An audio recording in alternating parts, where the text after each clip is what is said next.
मेरा नाम गणेश कुमार है। मैं न्यू अशोक नगर दिल्ली में रहता हूँ। मेरा 4 साल पहले एक बेटा हुआ था। जब हुआ था तो वो काफ़ी स्ट्रॉन्ग था, लेकिन उसके 3 महीने बाद कुछ बीमारियाँ चालू हो गई, जैसे कि वो उल्टी करने लगा, भूख कम होने लगा। तो उसके बाद हमने काफ़ी सारे डॉक्टर को दिखाया। कोई डॉक्टर उसको उल्टी का दवा देता था, कोई भूख लगने की दवा देता था। इसका एक बोन मैरो टेस्ट हुआ, जिसमें जाके मालूम चला कि इसको एक थैलेसीमिया कंफर्म हुआ कि इसको थैलेसीमिया ही बीमारी है। लेकिन उस समय भी हमें नहीं मालूम था कि थैलेसीमिया कोई बड़ी बीमारी है। हमें लग रहा था कि उस समय नॉर्मल ही बीमारी है कोई, जैसे नॉर्मल दवा लेंगे 1-2 महीना में ठीक हो जाएगा।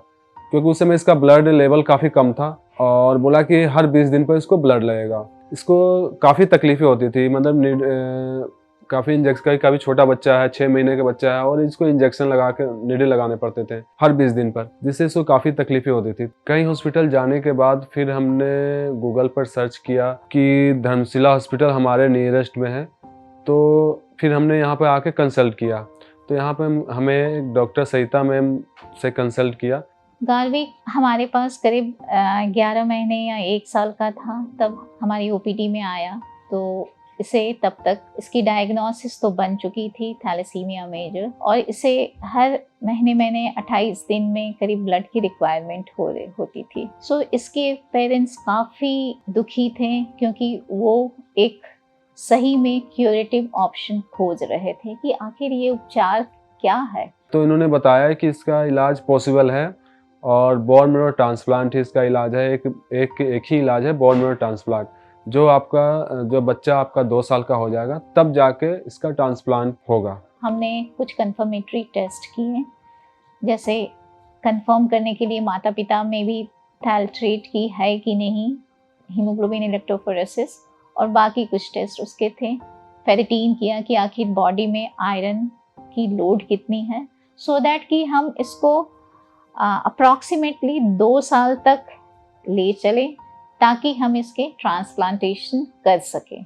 जब हम ट्रांसप्लांट के लिए एग्री हो गए तो 2 चीज़ की प्रॉब्लम आ रही थी। एक तो इसमें काफ़ी पैसे लगते हैं, काफ़ी खर्चे होते हैं। दूसरे, इसमें एचएलए मैचिंग होती है, फुल एचएलए मैचिंग की रिक्वायरमेंट होती है। लेकिन धर्मशिला एक ऐसा हॉस्पिटल है जहाँ हाफ मैचिंग में भी आपका ट्रांसप्लांट हो जाता है। तो हमारी जो बेटी है उससे हाफ में एचएलए मैचिंग हो गया और डॉक्टर ने डिसीजन लिया कि जो इसकी बहन है उसी से ही इसका ट्रांसप्लांट किया जाएगा।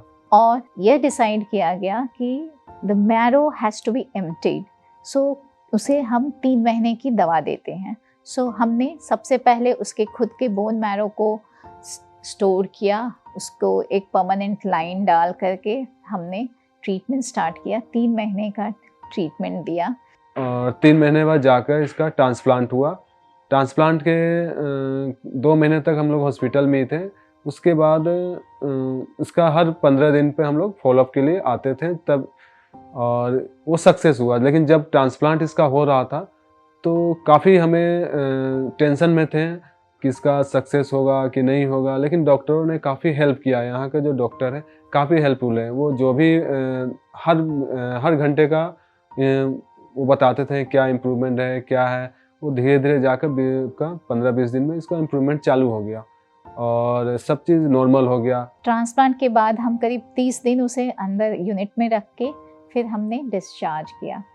और उसके बाद भी ध्यान रखना पड़ता है बहुत कि बच्चे को बाद में वायरल इन्फेक्शन ना हो, तो उसे मेंटेन करनी पड़ती है हर वीकली। धीरे धीरे 3 महीने के बाद मंथली आनी होगी। उसे कुछ दवाइयाँ ज़रूरी होती है उसकी इम्यून सिस्टम को डाउन करने के लिए, वो हम देते हैं। उसके लेवल किया। Bone marrow transplant doctor Suparna sir और सरिता मैम और उनकी टीम ने मिलकर किया था। डॉक्टर सुपर्णा सर काफ़ी अच्छे हैं। उन्होंने पूछे कि क्या होगा, कैसे होगा, कोई दिक्कत तो नहीं हो रही। उन्होंने बताया था कि नहीं, कोई प्रॉब्लम नहीं होगा इसको, जब तक हम हैं तो कोई दिक्कत नहीं है। हम हैं तो फिर तुम्हें क्या टेंशन लेने की ज़रूरत है, सब ठीक होगा। और इनके जो टीम है, जो नर्सें हैं, काफ़ी अच्छी हैं, काफ़ी हेल्पफुल हैं, काफ़ी अच्छी टीम है।